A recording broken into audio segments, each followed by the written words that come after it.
Evangelho de Lucas, capítulo 5, verso 29. Lucas 5, 29. Algum de vocês assistiu o trabalho que nós apresentamos à tarde para as crianças? Tem alguém que assistiu? Vários assistiram. Gostaram? Quem gostou? Que bom. Se aqui não assistiu ainda, puder e quiser assistir, vai lá, tá no YouTube, PR Marcão Bombo. Se não se inscreveu, já aproveita e se inscreve no nosso canal. Tá no Face também, porque eu compartilhei no Face, e depois será subido. Não está ainda no Instagram, né, Will? Será subido para o Instagram também. É um trabalho que fizemos semana passada com a Deise, apresentamos a semana passada, essa semana foi com a pastora Márcia, minha esposa, e nós vamos gravando com outras pessoas que estão ligadas às crianças aí. A intenção é ir, de alguma maneira, assistindo as crianças que, infelizmente, não estão podendo participar das atividades presenciais, nem aqui dentro do templo, aqui ao lado, nem na escola, e logo as crianças acabam ficando carentes, necessitadas de algum tipo de entretenimento que tenha a palavra de Deus, que tenha o direcionamento dado por Deus, para que elas possam se desenvolver na presença de Deus também. Então nós iniciamos, vamos desenvolvendo, aperfeiçoando, e graças a Deus vai dando tudo certo. Amém? Acharam aí nas suas Bíblias? Evangelho de Lucas, capítulo 5, verso 29. Vamos orar? Senhor Deus, em nome de Jesus, nós queremos agradecer pela oportunidade de estarmos mais uma vez na Tua casa, na Tua presença, juntos em família. Cada um dos irmãos que está aqui dentro do templo, aqueles que estão acompanhando através da transmissão, obrigado, Deus, em nome do Senhor Jesus, muito obrigado. Eu peço que a bênção do Senhor seja sobre a minha vida. O Senhor me dê graça e sensibilidade suficiente para que eu transmita a palavra na noite de hoje, e essa palavra alcance o coração, a necessidade do irmão, da irmã, em nome de Jesus. Quem concorda diz amém, diz graças a Deus, glória a Deus por isso. Olha, Lucas 5, 25, a minha tradução, o tema antes da leitura, ele diz assim, Jesus num banquete com pecadores. Jesus num banquete com pecadores. E eu falava de manhã, estou falando agora, e daqui a pouco às 19h15 vou falar novamente. Um dia eu estive perto de uma pessoa, junto de uma pessoa, era uma roda de líderes, e ali naquela roda de líderes, Claudinei, a pessoa, um líder, ele disse assim, eu não me assento numa mesa se eu souber que ali tem alguém pecador, alguém que faz isso, aquilo outro. Eu não me assento, Jorge. A pessoa falou assim, eu fiquei com a minha boca fechada, porque às vezes com a boca fechada a gente vai ganhar mais do que se for falar.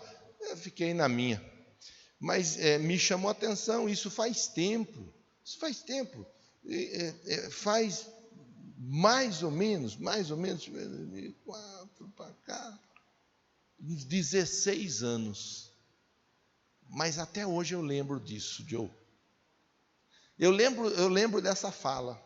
A pessoa dizendo, se eu estiver num lugar e vier alguém que está no pecado, e eu souber que a pessoa está no pecado, ela se assentar na mesma mesa, eu levanto e vou embora. Ednilson, isso aí me chamou a atenção.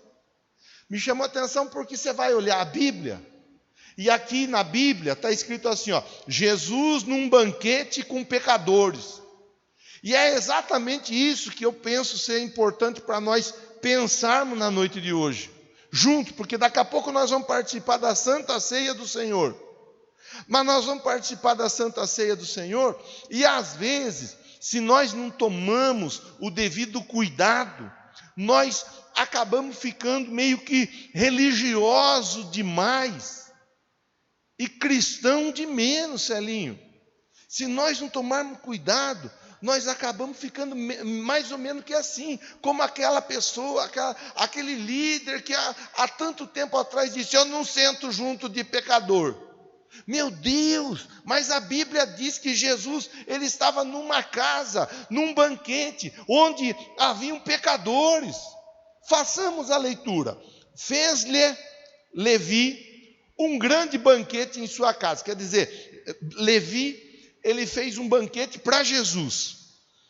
Havia uma multidão de publicanos e outros que estavam com eles à mesa. Os escribas deles e os fariseus. Obrigado, Dani. Os escribas e os deles e os fariseus murmuravam contra os seus discípulos, dizendo: por que comeis, bebeis com publicanos e pecadores? Olha a conversa.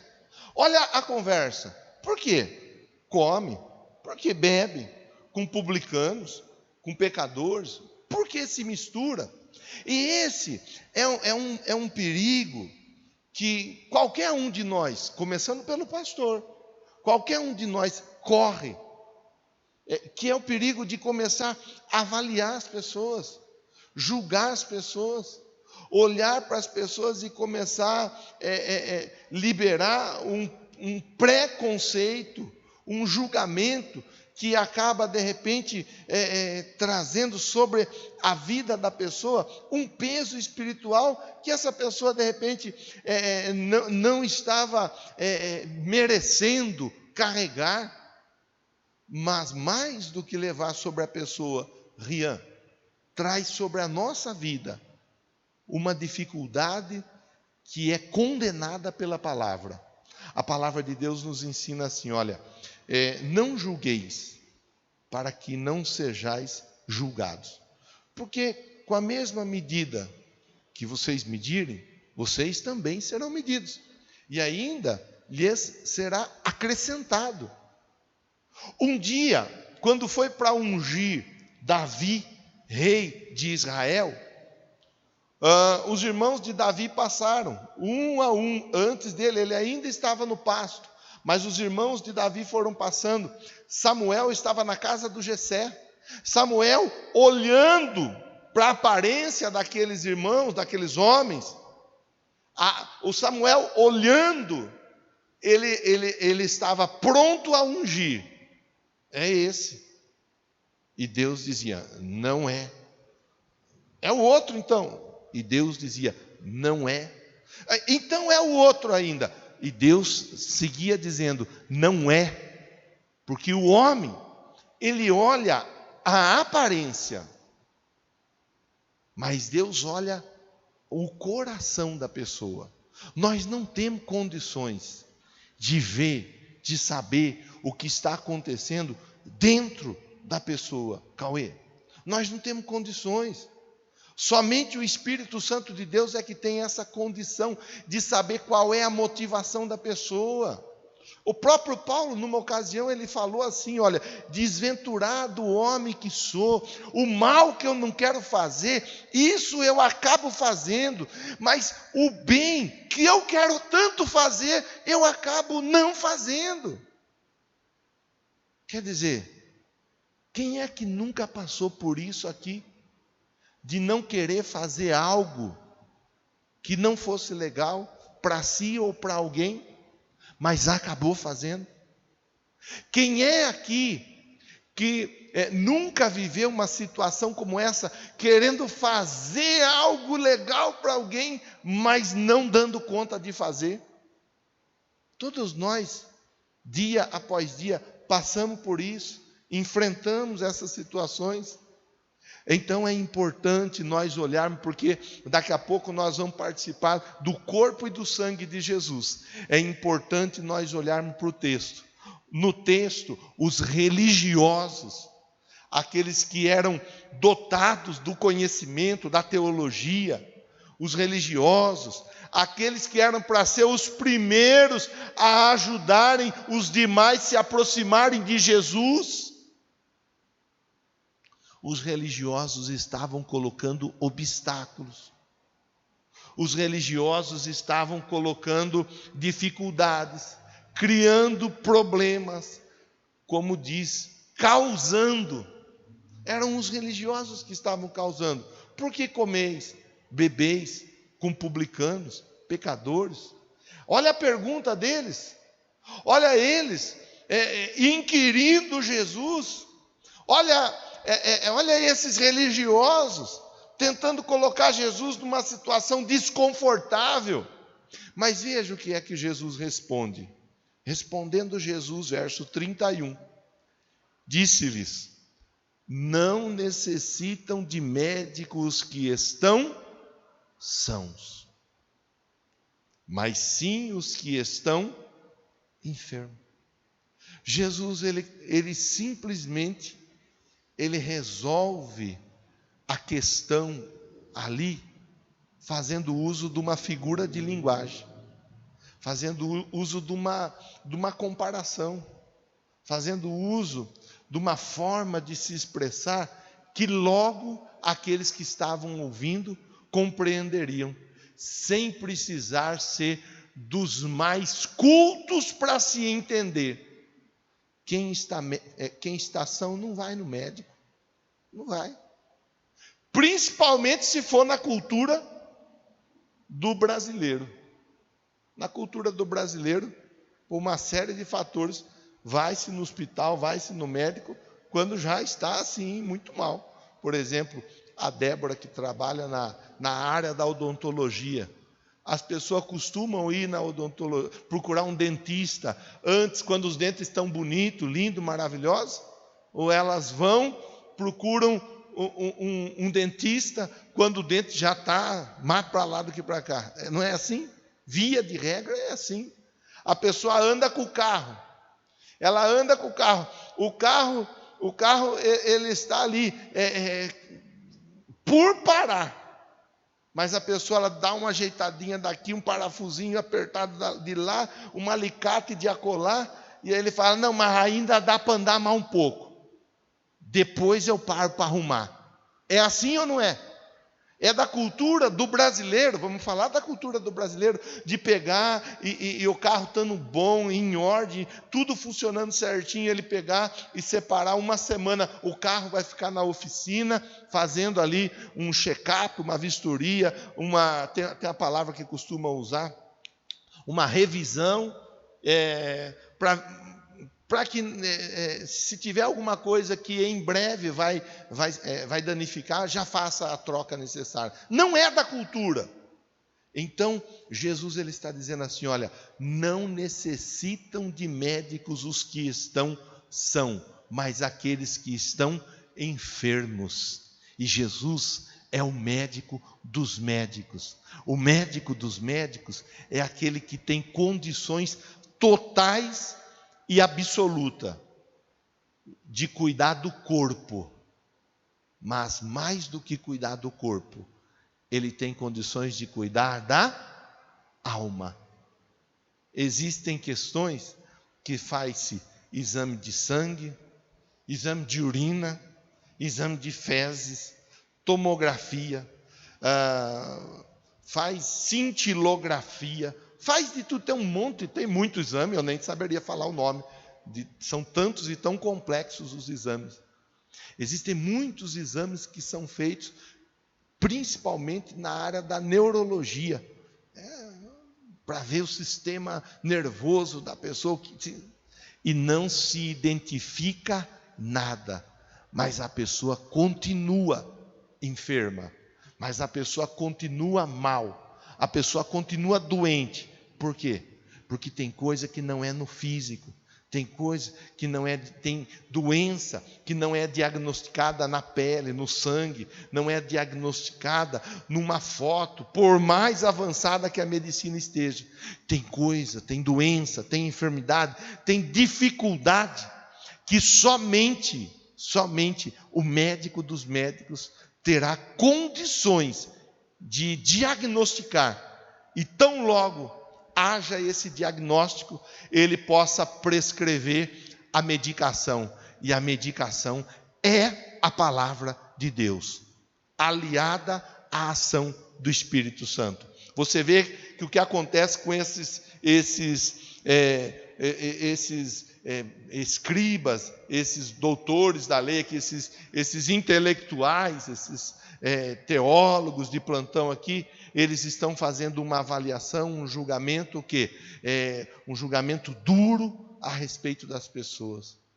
E às vezes, se nós não tomamos o devido cuidado, nós começamos a nos comportar dessa forma. Nós ficamos duros avaliando as pessoas. Nós ficamos ressequidos, falta água. Lembra da história do profeta que é levado pelo Espírito até a casa do oleiro? E lá na casa do oleiro, Deus fala com ele, quando o oleiro está trabalhando com um barro, formando um vaso. O barro, ele chega a trincar, e Deus, ele fala para o profeta: assim é a maneira, é o jeito que eu trabalho na vida de vocês, ó Israel. É assim que eu trabalho. Uma pessoa, ela pode estar endurecida, ela pode estar machucada, ela pode estar marcada. Quantas são as pessoas que estão marcadas? Quanta esposa marcada por um distrato do marido? Quanto marido marcado por humilhações oferecidas pela esposa?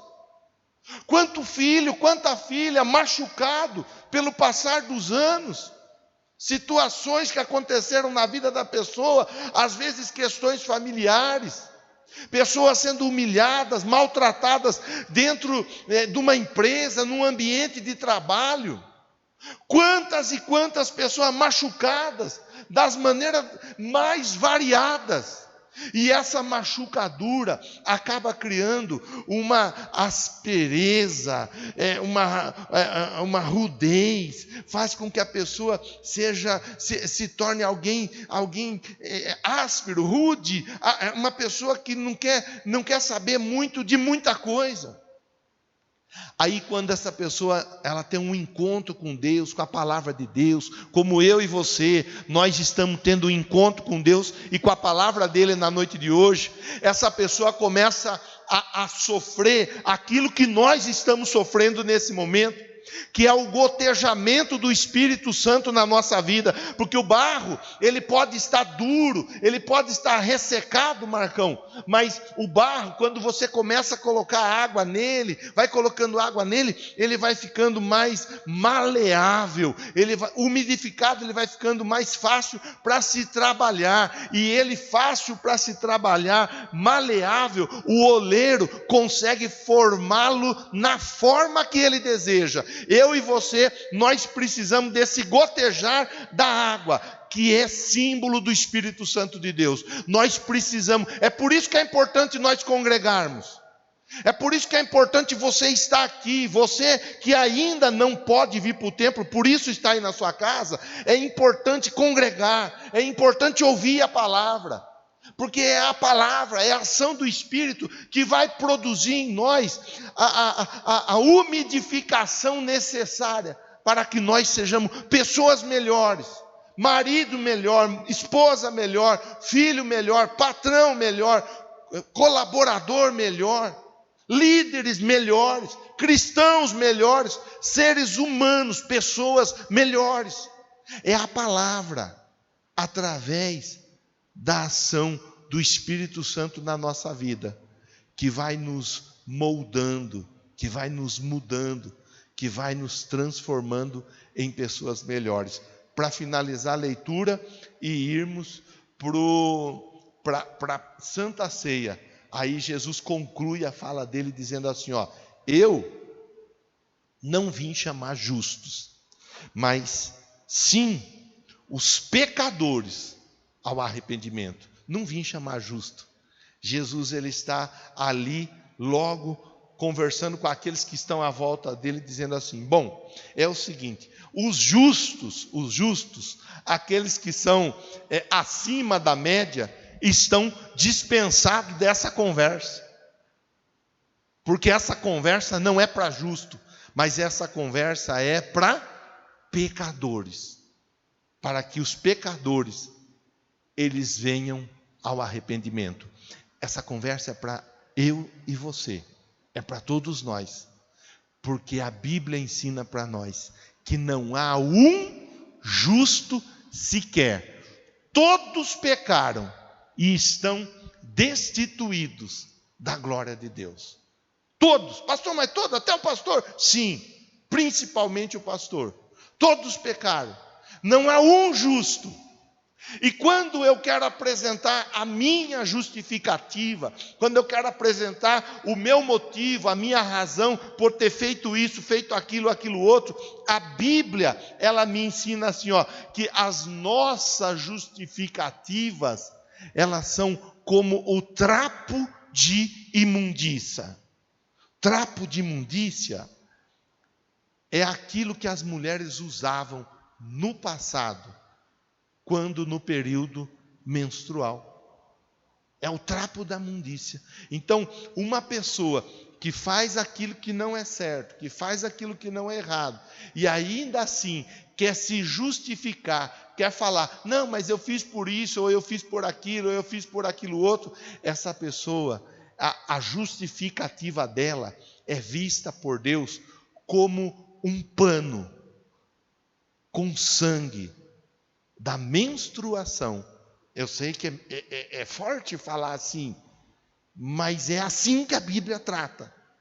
Porque a intenção de Deus é exatamente esta: provocar em nós a reflexão de que todos nós somos indesculpáveis diante de Deus, mas que através da misericórdia dele, da palavra dele, pela graça nós fomos alcançados.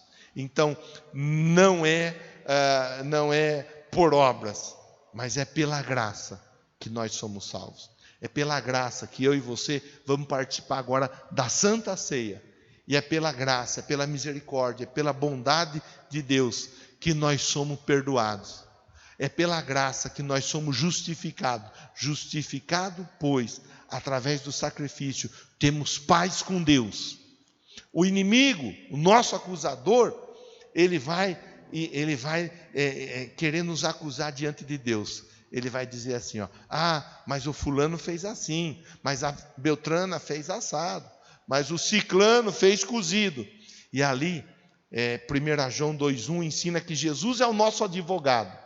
Então ali, o nosso advogado, ele vai dizer assim, é verdade, o fulano fez isso, a Beltrana fez aquilo, e o ciclano fez aquilo outro, mas eles aceitaram o meu sacrifício sobre a vida deles, e é o meu sacrifício que faz com que eles sejam aceitos pelo Pai. Logo, eles estão perdoados, logo eles estão limpos, logo eles são participantes do corpo e do sangue do Senhor Jesus. Por isso, meu irmão, minha irmã, você que está aqui nessa noite, você que está aí na sua casa, e eu sei, você já preparou os elementos para participar conosco da ceia. É importante que agora nós finalizamos a conversa propondo essa aplicação, porque às vezes, em primeiro lugar, ficamos endurecidos e começamos a querer julgar um ao outro. Nós não estamos aqui para julgar ninguém. Às vezes, nós acabamos agindo, nos comportando de uma maneira equivocada, abrindo mão da ação de Deus em nossa vida, porque todos nós estávamos mortos, perdidos nos nossos delitos e pecados, mas Deus nos alcançou, nos tirou do império das trevas e nos trouxe para o reino da luz. Império diz respeito ao umbigo do imperador, mas reino não. Reino diz respeito a uma abrangência. Jesus, ele trabalha no coletivo, ele trabalha de maneira a proporcionar a todos nós uma vida em Cristo, como irmãos, lavados e remidos no sangue do Cordeiro. Amém? Vamos orar nesse momento? Você fecha seus olhos, reclina sua fronte. Não aceite condenação. Deus te ama e Ele tem um projeto na sua vida. Deus te ama e quer mudar a sua história. Não aceite condenação. Em nome de Jesus, ó Pai, que eu oro e agradeço a oportunidade de estar com todos esses irmãos aqui nesse momento. Muito obrigado pela vida desses que estão aqui no templo e muito obrigado pela vida daqueles que estão, ó Pai, acompanhando através da rede social. Deus, nos livra desta dificuldade que é emitir julgamento, que é olhar para um, olhar para outro e liberar uma condenação. Senhor, tenha misericórdia da nossa vida, nos ajuda a andarmos em vitória, em nome do Senhor Jesus, que no corpo e no sangue nós nos encontremos com Cristo na noite de hoje, sejamos perdoados, sejamos fortalecidos, sejamos renovados, em nome de Jesus, para a glória, a honra e o louvor do teu santo nome. Quem concorda diz amém, Jesus.